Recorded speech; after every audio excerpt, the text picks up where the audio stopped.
this week's Squad Upfront. Here's where we discuss big issues and trending topics. If you're ready, so are we.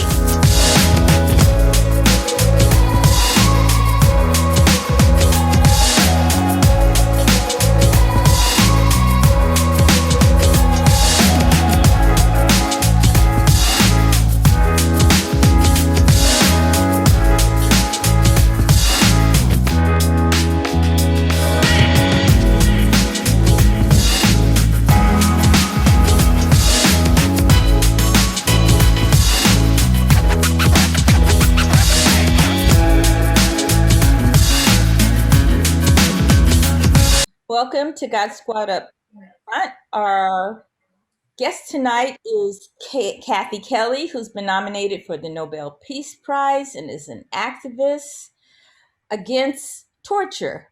And she's been very active in participating with other groups such as, I think in North Carolina, it's Stop Torture Now, and preventing the torture flights that were taking off from an airport in North Carolina under the watchful eye of the CIA. And we're here tonight because torture has not been given the recognition that it should be given. It certainly hasn't been stopped. The United States have practically ignored the subject matter because of the power of certain governments, and there has to be an end to what they do to people. They bring people on the verge of death. They do kill them sometimes, and it should be stopped. It's inhumane. So I want Kathy to take over and to tell us what she's about and to tell us about her personal experience. Well, thank you very much. It's been such a privilege to briefly meet each of you and to get a sense for how fortunate Raleigh, North Carolina is to have the three of you in action.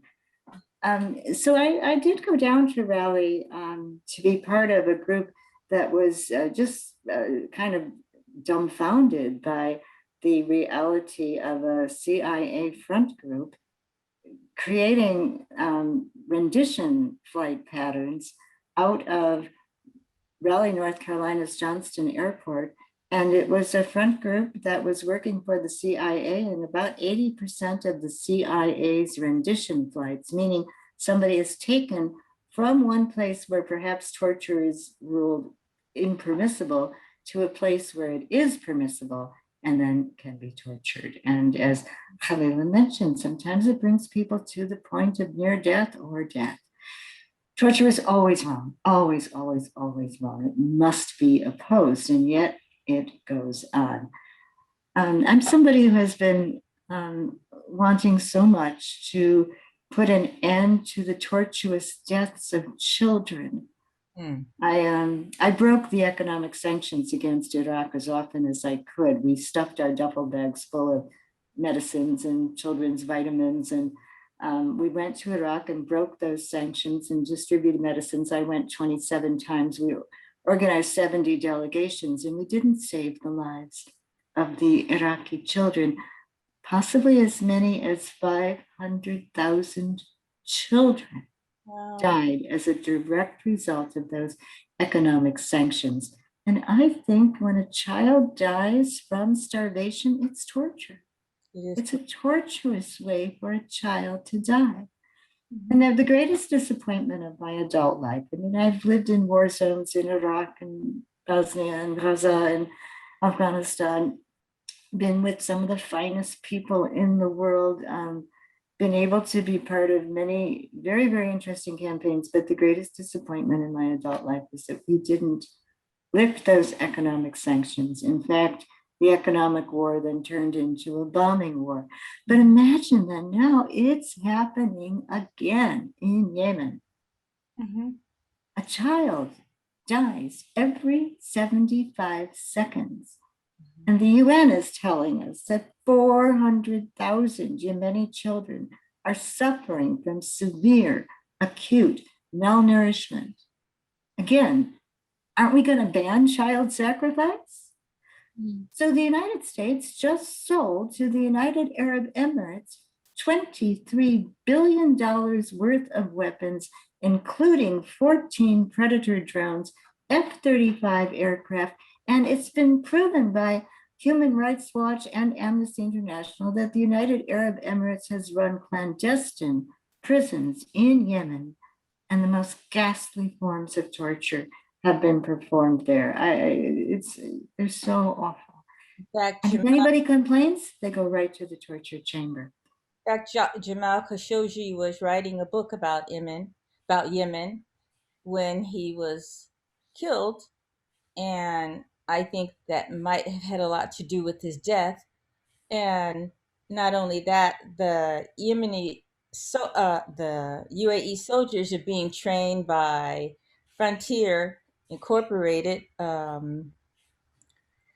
with Eric Prince's group, and the soldiers actually from the UAE rape little girls, rape little boys.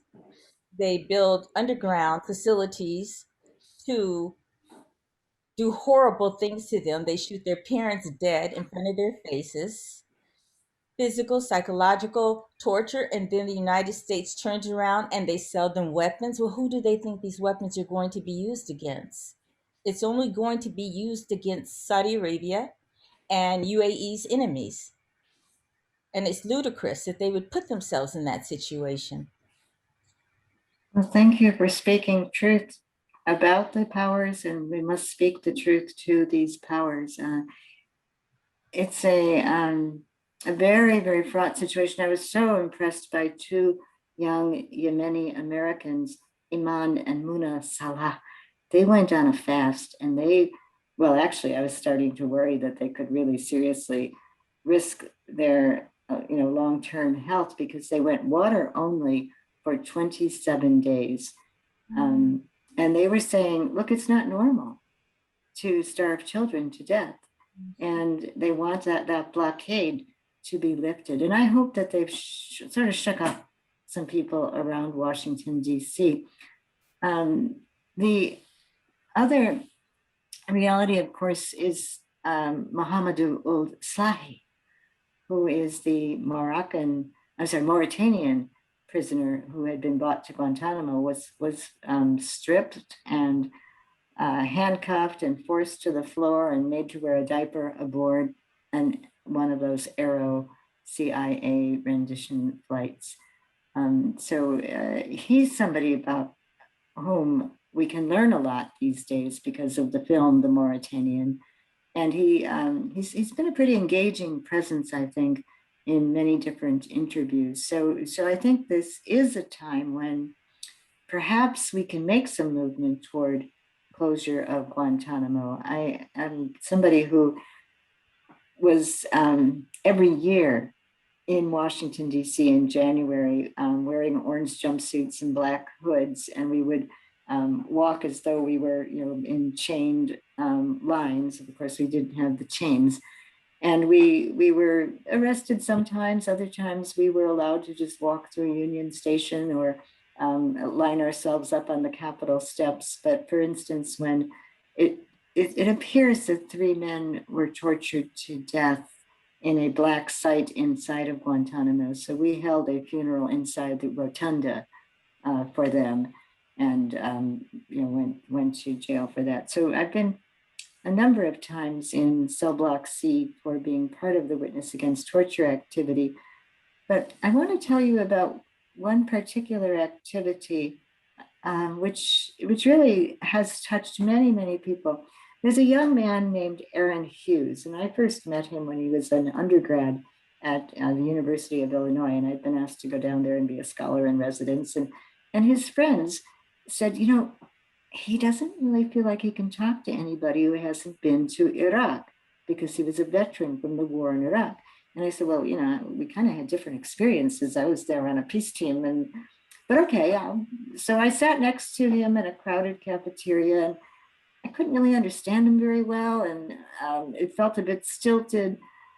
But it turned out he was an artist. And I said, oh, could you send me some of your artwork digitally? And when I got it, it was just magnificent artwork. And the next time I met him, about a year later, he'd overcome his shyness and he had become a brilliant spokesperson also for the Iraq Vets Against the War. Now About Face is their name.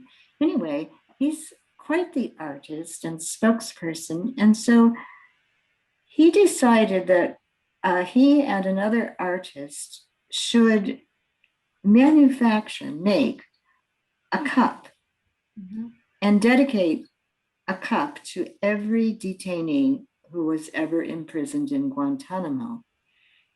And each cup has engraved into it the wildflowers of the country from which the detainee was born. And each cup on the base of it has the name of a detainee.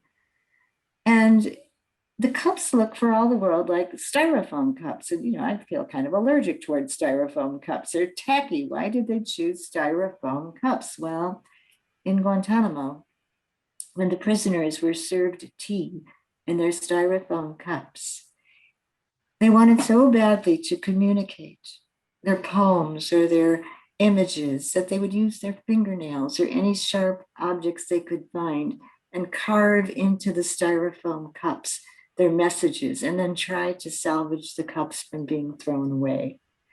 And so each of the cups looks like a styrofoam cup. And then after they made all of these cups, I first experienced their tea project in Kabul, Afghanistan. I was going there regularly until COVID kind of shut that down. And Aaron came over with the cups and served tea in those cups to my young friends who were teenagers, the Afghan peace volunteers. And then he did it again in Chicago with a group of Chicago activists. And then he joined us with the Witness Against Torture and did the action then. And if it's okay, I'd just like to show people an image of those cups. I'll share my screen.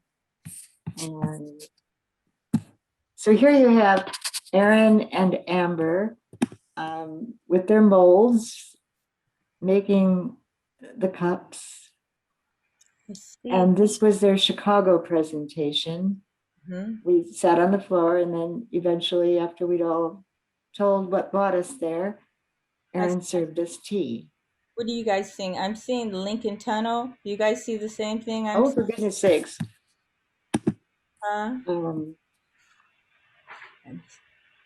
I'm so sorry. That's a drone, actually, that's being installed in New York and Lower Manhattan. But you're not seeing this? I'm seeing Expressway to Lincoln. Oh, okay. Never mind then. I'm so sorry. No, we can try it again. Maybe reshare. Just click that picture that you want us to see, and we should be able to see it. For me? Yeah.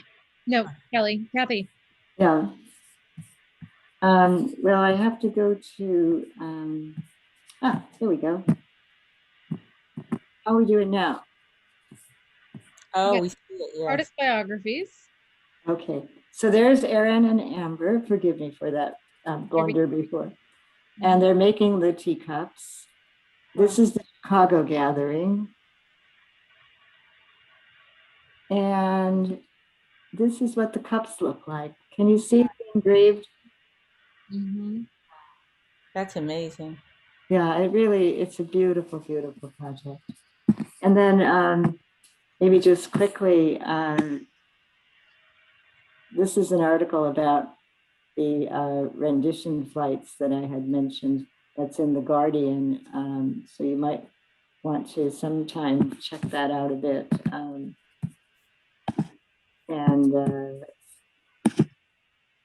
Yeah, I think I was there with you. Oh, really? How about that? Stephen So Edelman. that's Binyan Mohammed. And there was an attorney there helping out people. His name was Stephen Edelman. Oh, okay. And Patrick O'Neill and his daughter Bernadette, perhaps?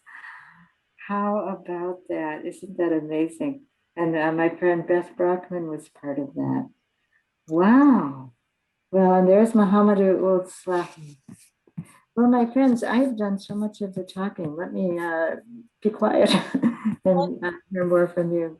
One of the things I don't like, I didn't go to Afghanistan in the 90s, but I've always wondered why did the ones who went there to go fight against the Russians, I was there in the late 80s, why the United States decided to make them criminals when they were there fighting the Russians, and all of the people, the fighters, they were not against the American government. I think they resented the fact that they were asked to fight a war where they were expected to do something that they did not fight for.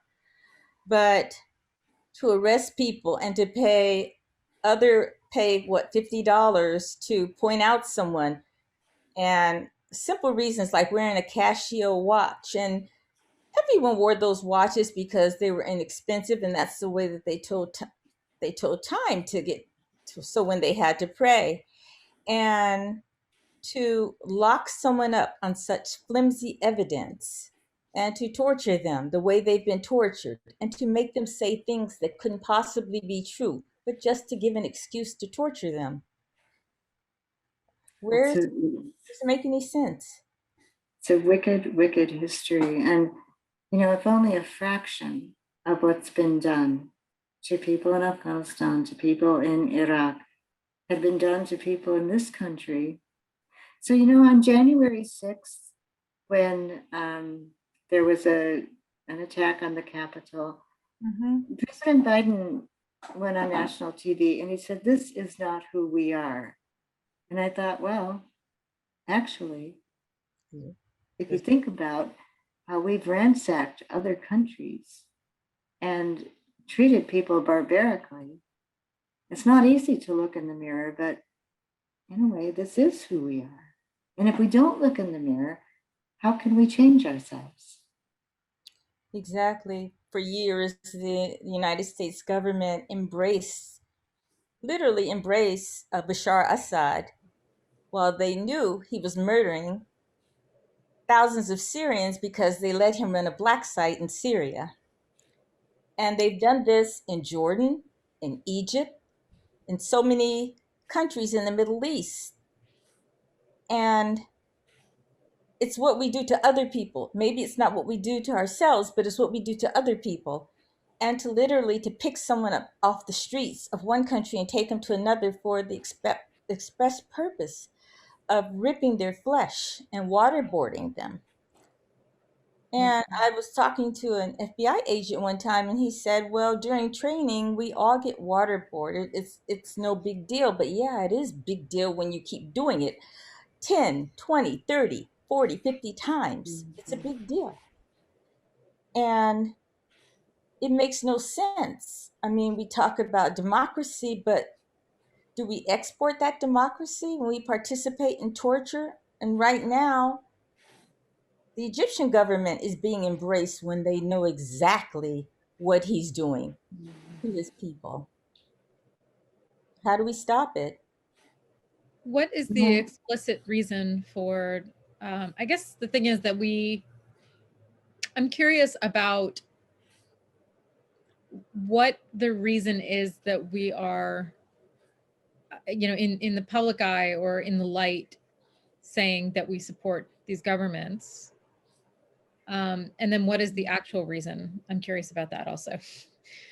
How are folks just not being confronted loudly enough? Do we need to say, hey, we see you, we know that this is happening, this is a thing that we're not blind to? I guess how is this continuing? Well, it's not the whole of it, but I do think that companies like Boeing, Lockheed Martin, General Dynamics, and Raytheon make an enormous amount of money if they can sell weapons. Maybe it used to be that people made weapons to fight wars. Now I think we make wars to sell weapons. So they not only can sell enormous amounts of weaponry to other countries and make all kinds of other money teaching people how to use the weapons and their spare parts and all that. But also then they have enough money to hire some very, very fancy public relations firms and lobbyists. And so they start to kind of own congresspeople and threaten. It's like extortion, really. I'm an ex-con. I've been to prison 3 different times in federal prison, once for planting corn on top of nuclear missile silo sites, and once for trying to deliver a loaf of bread to the commander of a base that was operating drones over Afghanistan, this kind of thing. And, I meet people in prison, and many of them are very, very sorry they ever got involved, most of it in nonviolent drug related actions, but they're not people you'd be afraid of. You wouldn't be terrified of them. I met some of the people who could have been my coworkers, my next door neighbors, my in-laws. But we should be afraid of the people who are running these big, huge military contracting companies. They're making nuclear weapons, they're making weapons of mass destruction, they're selling, developing, storing, using. This is criminal. And they're more or less welfare cheats because they're able to get these lifelong deals that never expire. They're able to have non-competitive bidding. They get everything that they want, and they buy off congresspeople, and it's kind of extortion. And we're paying oriented. So for it, and they're not really asking where their money is going. I think that's a problem right there.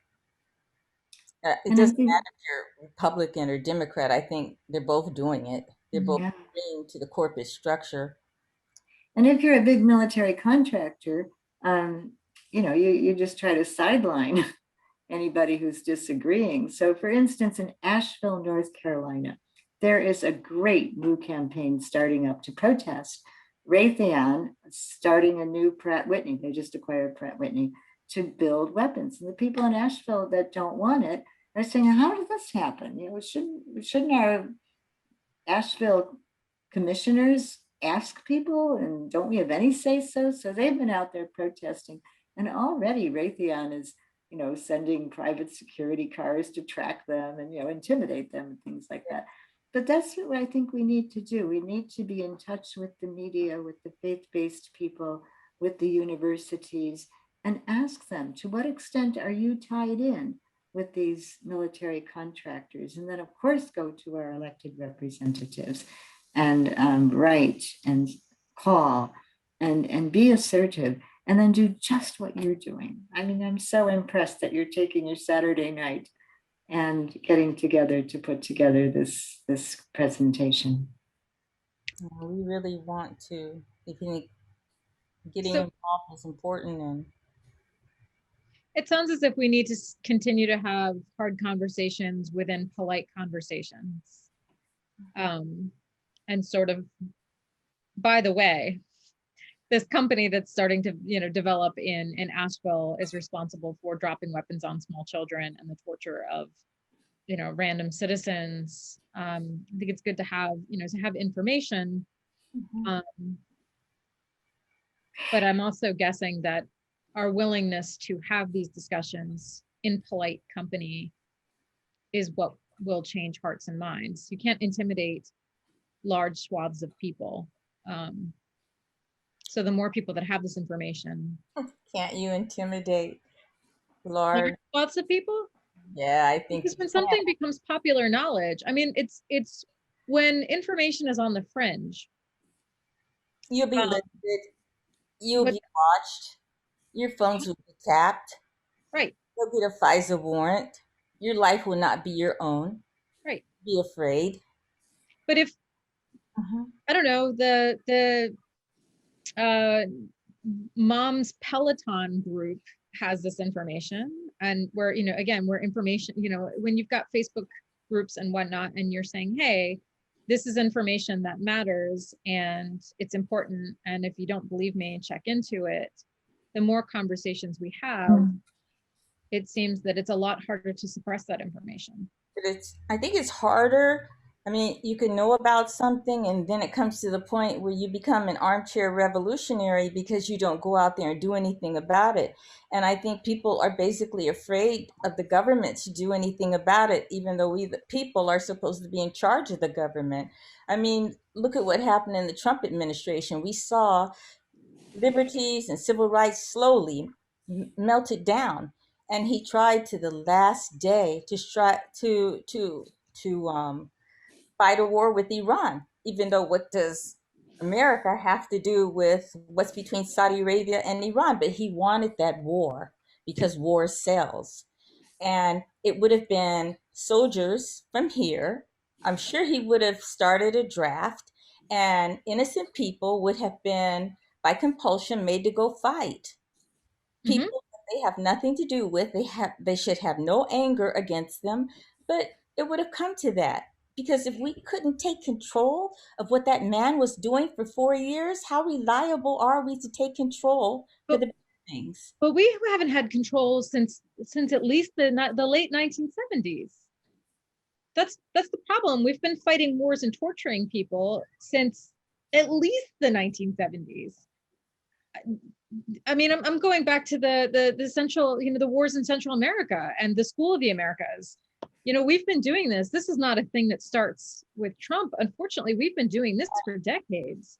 Yeah, And really. I presumably because people are, they're just not aware of it. Like people have been afraid to speak about torturing, citizens and children. We don't talk about child torture over dinner in the United States. Perhaps we need to.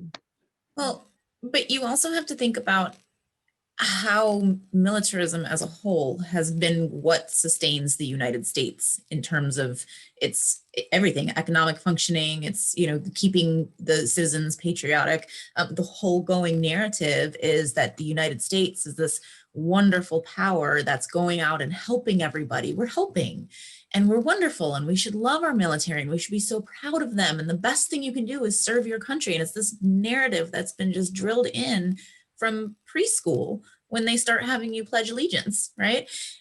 And so to camouflage baby diapers. That, right? And to start having conversations and expect people to automatically undo that mindset is a huge, huge leap when that's been what you've been indoctrinated into your whole life. Maybe they didn't. I want to give you a quote.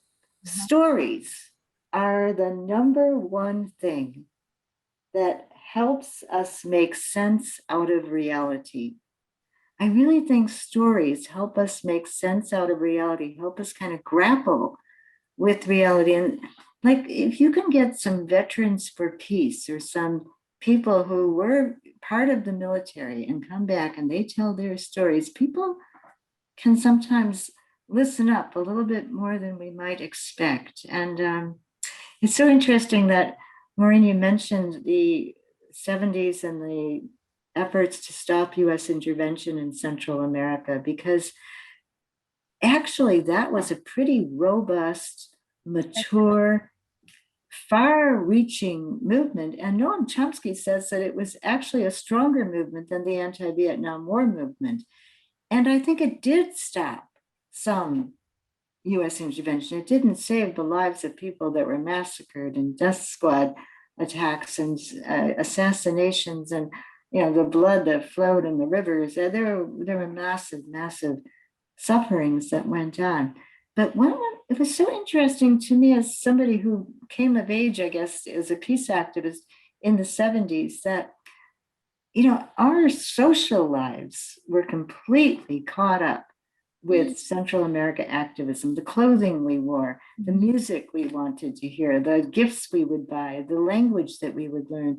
And so I thought when the United States started rattling sabers and was going to go to war against Iraq, I thought, we'll have this covered. Mm-hmm. We didn't know how to overcome the propaganda.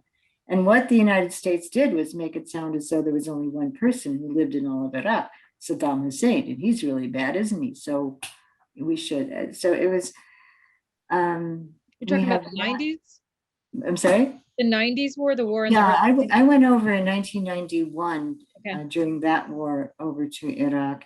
And then again, I lived there during the 2003 war, and in between where the economic warfare. So we just clobbered Iraqi people again and again and again.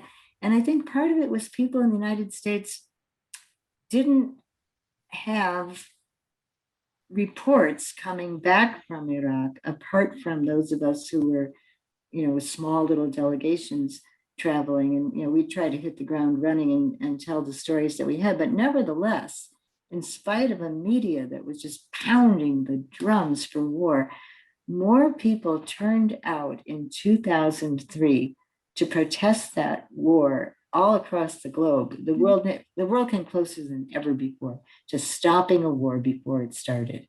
Mm-hmm. And so there's reason to think maybe we can get it right in your lifetimes, maybe not in mine.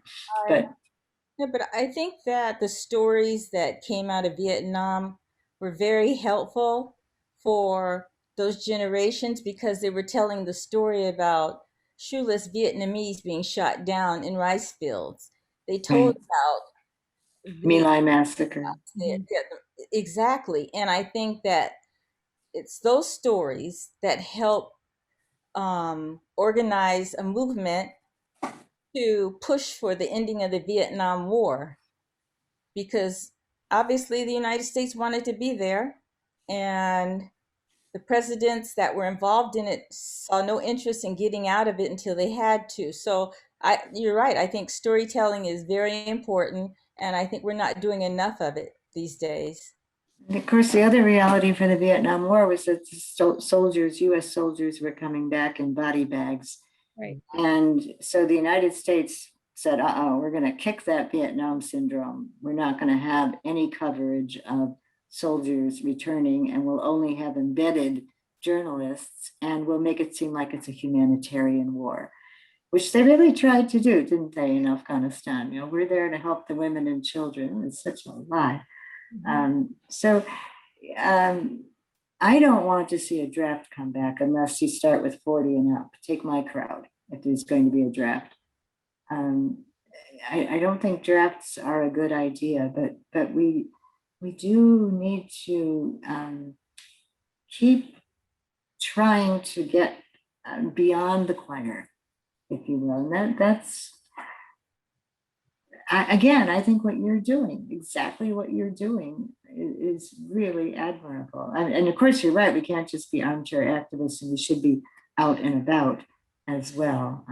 Maybe car caravans for the time being while COVID is still ongoing. I think that the United States it's been so difficult getting people to enlist in the military that the government has literally given people a way out of prison if they join the military, or promised immigration status, if they join the military. Well, pretty soon, people in prison and people that want to adjust their status won't want to join the military. They won't want to give up their lives and kill people in order to get an adjustment of status or out of prison. So to me, it's foreseeable that they might institute a draft, and that would be totally unfair, uncivilized, and against the rights of any human being to go and kill someone. And for what? And of course, now that's why I was showing people that picture of the drone installation, because increasingly they're going to try to use drone warfare and artificial intelligence and military contractors and security contractors like Eric Prince's crew to fight the wars. But I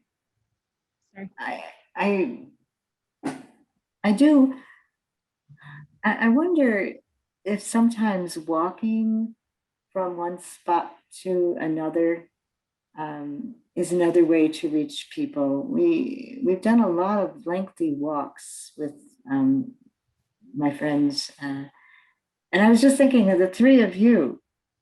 Maybe sometime you could meet each other in person and take a walk together and just have a handout and tell people who you are and why the three of you have decided that you have a common purpose and a common cause. I think that would be so interesting for people. for giving little booklets, making little booklets and giving it out at the library to kids at a certain age that they have the right and the willingness to read what war actually is, not in any type of gross way, but relevant materials for kids their age. Mm-hmm. Grow up with this illusion that it is such a wonderful thing or it's such a patriotic thing to do, because it's not patriotic to murder someone so that a company can increase its profit margin. It's not. You know, one of the times, Khalila, when I went to Baghdad, I asked if I could go and meet with university students. And so I was able to meet with women graduate students at the Mustansiriya University. And I said, well, what do you study, your English graduate students? And they said, well, we're studying the poetry of Wilfred Owen. And I was just amazed because he's a World War I poet who was completely against chemical warfare, especially. And I thought, how in the world did they ever get permission under Saddam's dictatorship to be studying Wilfred Owen? And I mean, it was a very tender time. We sort of wept together. There's that one poem of Wilfred Owen's, if you could hear at every jolt, the blood come gargling forth from frost-corrupted lungs, obscene as cancer, bitten as the vile cut of incurable sores on innocent tongues, you would not speak, my friend, with such high zest to children ardent for some desperate glory. The old lie, dulce e decorum est, pro patria mori. The old lie, sweet and honorable it is to die for your country. And those young women were studying that poetry. It touched me very much. And I learned later that Siegfried Sassoon was Wilfred Owen's very close friend, and he grew up in Baghdad. So maybe that's why they were allowed to study that. But I think that's a good idea to go to the young ones. And there's also a comic book called Addicted to War, and it's quite good. Addicted to War.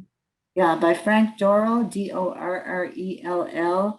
I can't remember the actual comic's name, but he's Joel somebody.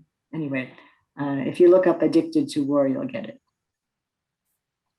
There was, I think you must have seen it, that river that goes between Peshawar and Afghanistan. Oh. And the women used to, when they were running away from soldiers, they would jump into that river because they'd rather, they know how to swim, but they'd rather die than to be raped. And they would take their kids with them. Their kids wouldn't survive, but they would do it to save them from the abuse that they would suffer if they lived. And that was torture. And after everything that those people have gone through, to continue to torture them, wrong, it's inhumane. Yeah, the women of Afghanistan have, I think, been subjugated in very terrible ways, and yet the kindness, the dignity, young women your age, I've never seen such competent, creative teachers, and with all of the privations, they make their own textbooks and distribute them, particularly geared for street kids, kids that were working on the streets, and so much goodness. So one of the things I'm wondering, what would be questions that just the average citizen who, you know, learns about this, maybe watches the show and says, I want to find out more about how my legislators are engaging in these types of issues, what would be some questions that they could ask their representatives to become informed? Well, I think one good one is, what is your position on closing Guantanamo? And if you wanted to stay open, why are you keeping 44 men there, some of whom haven't even been charged, and some of whom have been cleared for release? And then I think it would be really important to ask, what is your position on selling weapons to, for instance, the United Arab Emirates, which has had a proven record of organizing clandestine prisons and torturing people in Yemen? And what is your position on selling weapons to Saudi Arabia, which is using US weapons to blockade Yemen, where children are facing tortuous deaths by starvation? And then in terms of any kind of rendition flights, maybe to get people to make a statement on whether or not they would ever support the CIA using private companies to transport people to other countries for purposes of torture. If Saudi Arabia is doing it to their own people, I don't think they would hesitate to do it to another people. In Riyadh, on some Fridays, they call it the headhunters show because they become immune to seeing people's heads getting cut off or people being hung. And it's done with such regularity. During the time MBS has been in charge, I think they have beheaded or hung at least 550 people, and we'll never really know the numbers. What the organizations have counted, and you have to think, if a country will do it to its own people, what will they do to other people that they consider to be foreign? There's no longer this thing called Arab Brotherhood. It's every man for himself. But it's interesting. The Saudis normally would use their well-paid public relations consultants to influence people in Washington, D.C. or New York. They now are hiring firms in Des Moines, Iowa, in Maine, in North Carolina, and in Alaska, because I guess they figure, well, we want to go where people never heard of Jamal Khashoggi, never heard of Yemen, and then we can present this cool prince, Mohammed bin Salman, who's kind of a reformer and letting women drive and coming up with innovative ways to structure the economy. And well, they are running scared. I mean, I'm sure they have given up on thinking they can convince people in New York and Washington, D.C. that MBS, Mr. Bonesaw, is a credible character. And that's quite a switch because, I was so angry before when he came over to the United States. Every living former president met with him. Oprah met with him. Wow. Movie stars were falling all over themselves to meet with him. But after the murder of Jamal Khashoggi and after people began to get some sense of what's happening in Yemen, he would be persona non grata in many circles, and they're going to have to work pretty darn hard in Des Moines to try to pretty up his image. And already we've had our folks out there with signs calling on the LS2 public relations firm, drop that client. Well, maybe we should have him rendered to The Hague and see because he's a sociopath. He's a nut. He's a murderer. There's no reason why anyone should grant him any type of immunity here in the United States. He needs to be in prison because he's a sick person. He has no respect for human life.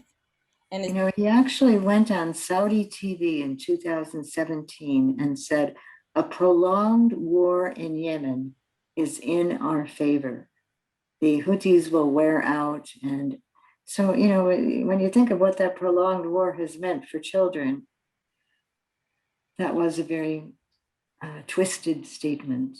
The United States knew in advance. The United States knew in advance of the war in Yemen, days in advance when the attack was imminent by the Saudis, and they did nothing. They knew that children would be slaughtered, and they did nothing. Pretty soon, the chickens come home to roost.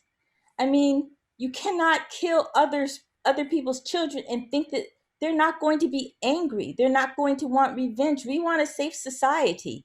We want peace. We don't achieve peace by having people's children killed by bombs. No. And M and BS stands for something else in my book, he is the main culprit in this. And it has to stop. And we have to bring it to the attention of our representatives, not so polite, but in a confrontational way, and say, why are you allowing this? Well, it'll be great if you can sometime interview Iman Salah and her sister Muna. Iman is 26. I don't know how old Muna is, but you know, they're the two that did this prolonged fast. And they would sometimes be outside the Capitol building steps, and sometimes in Lafayette Park, and sometimes outside the White House. But they always, Iman, always carried a big drum. It was as big as she was, really. And she would beat the drum and say the names. And Ilhan Omar went out and met with her, and Cory Booker. I think she did touch, and her sister, hearts and minds in Washington, D.C. So it could be that some of this terrible, wrongful behavior you've described so clearly, Khalila, could be addressed. Seems like just getting people to know it and feel it. Mm-hmm. Mm-hmm. Know it and feel it. Right. One time, a Lockheed Martin missile hit a busload of children in Yemen, and they had just been issued backpacks, and they were so excited because the backpacks had antibiotics and vitamins, and look what they'd done for their family, and they had finished summer school coursework, so they were going on a field trip. And they were on their bus, and the missile hit the bus directly. So we bought up all the backpacks we could possibly find, little blue backpacks from, I don't know, Walmart, not Walmart, but some little stores. And we went out and we arranged them almost like, you know, the Arlington field, and people kind of got it. They'd seen a little bit of news, and we set those backpacks up as often as we could, and we would just mail 50 backpacks to any group that would do that kind of demonstration. But I think you're right, Maureen. People have to know it and feel it. So we you know, sometimes you almost feel like you're a gimmicks person, you know, but we have to look for those things that will speak to people. Yeah, and sink in, right? Because the angle of entry really matters. You know, Right. yeah.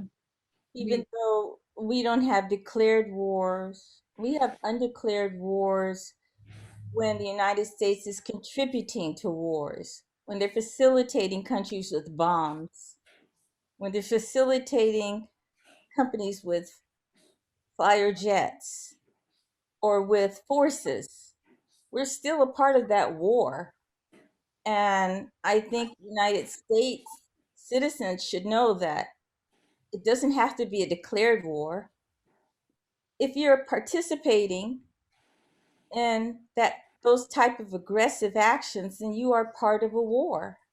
War means killing people. It means death. And it means that there are two people that are fighting each other. And that if you're selling bombs to countries that are doing that, then you're part of the problem. You know, it's interesting that ships from Saudi Arabia take off from ports along the United States coast, including North Carolina port in Wilmington, and also in Baltimore, Maryland, and they're loaded with those weapons. It's the Bahri line. And so some of our friends in Baltimore are trying to go down to the port and protest those ships. And the Canadian activists actually blockaded the roads and said, this truck's not going to go through because it was carrying weapons to go for Saudi Arabia.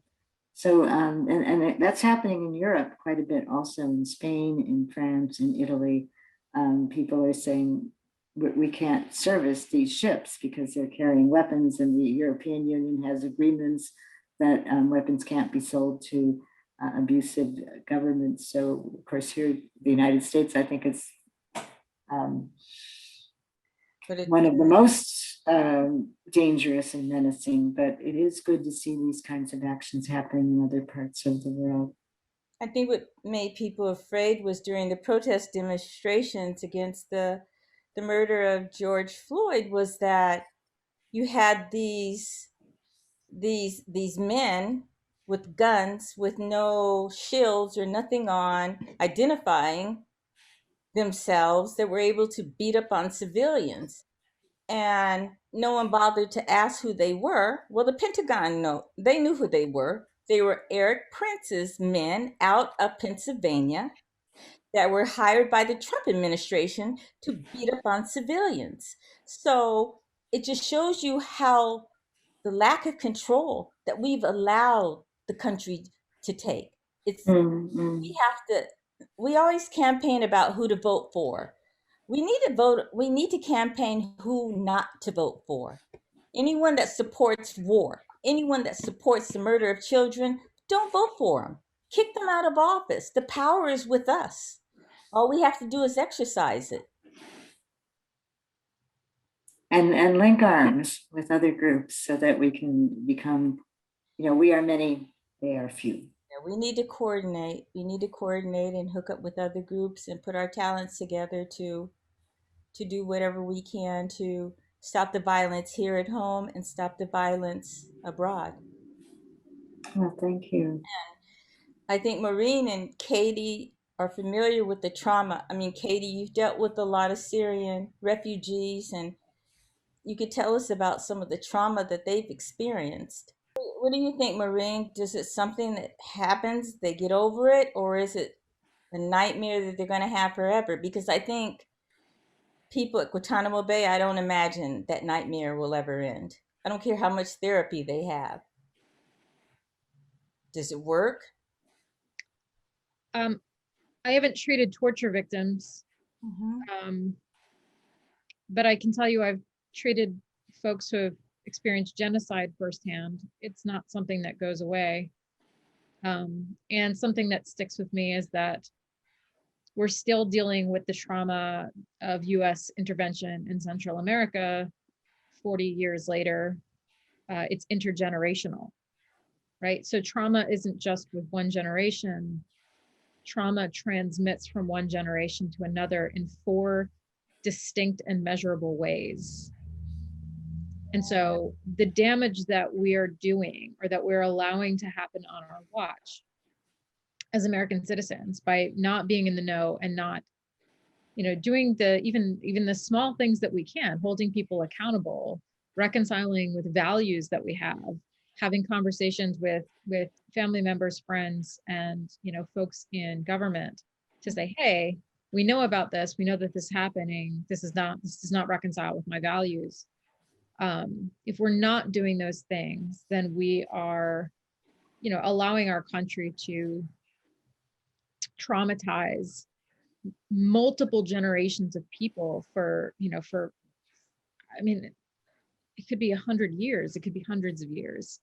Because that's the one thing that always bothered me with a lot of the Syrian people that I've met here that came seeking asylum.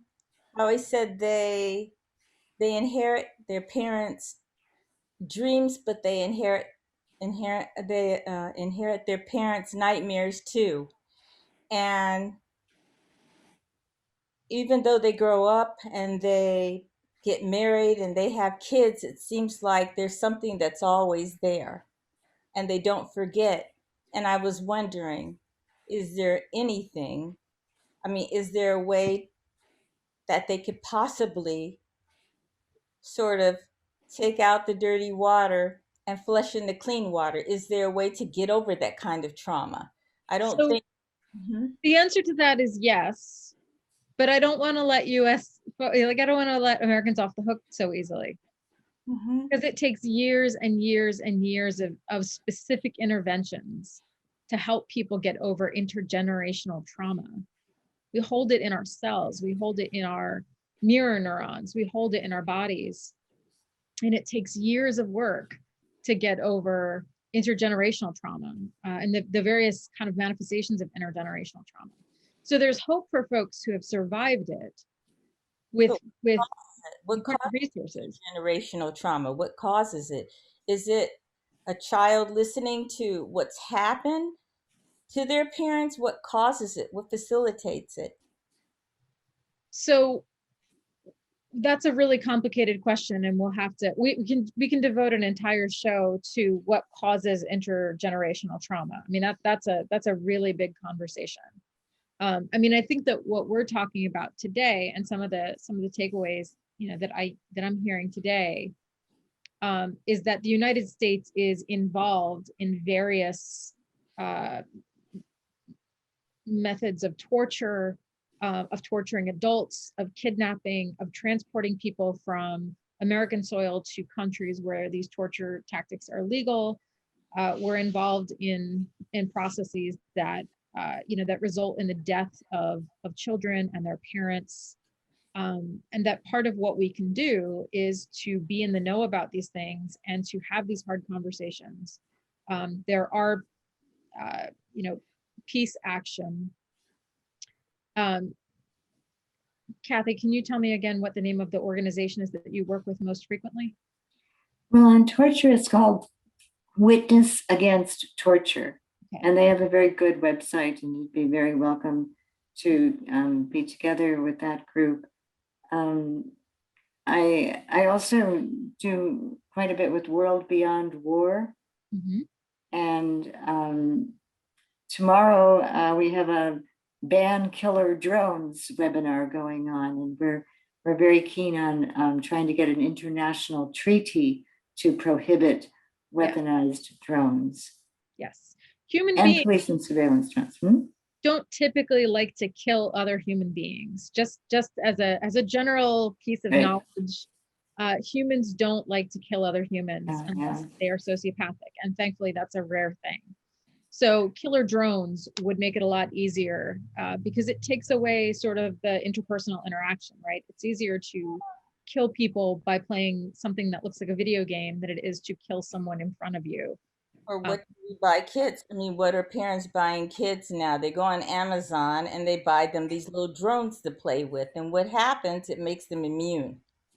It can. Yeah, there's a combination. And that's a whole other conversation as well. Because there's some pretty good research on how children get desensitized. But Dave Grossman, Lieutenant Colonel Dave, who for some reason wrote a book about why humans didn't want to kill each other, and then went on to make a career of teaching humans how to kill other humans. Yeah, his book on killing is really very insightful. Really good. And then he decided he was going to use that nefariously. I don't understand it. But yeah, it's you know, we can make it, you know, I think we just have to have these conversations and let people know what's happening, and find meaning other than war. And we have to, especially when you think about climate catastrophe, you know, we kind of need all hands on deck to deal with the terrors we really are facing, which has to do with, you know, what we've done to our water and our air and our ground. We need the scientists so much right now, not to be making weapons or picking fights and starting new Cold Wars for the politicians, but rather if we could work with other countries to stop pandemics and deal with climate catastrophe, I think we'd have a much better option for the future. We have much better things to do with our time together, collaboratively. Yes. But how are we going to find our humanity if we can't find it right here in prisons? Prisoners are being tortured. Prisoners aren't being given masks. Prisoners aren't being treated for the pandemic. How do we find our humanity abroad if we can't find it at home? And it's staring us in the face. You know, 7 of my very close friends are in prison right now because they did an action at a nuclear naval station in the south of the country. They're called the Kings Bay Plowshare Squad. And one of them, Martha, called me earlier this week, and she was kind of angry. She'd been strip searched because the prison was looking for contraband cigarettes. Now, Martha's not a smoker, but she had to be strip searched. And I mean, isn't that interesting that here are people that are trying to call attention to megatonnage of nuclear weaponry that's hidden in silos underneath the ground and in submarines that are prowling along both coasts. But the officials are more interested in finding a couple of cigarettes that might have been at the bottom of a locker in a prison.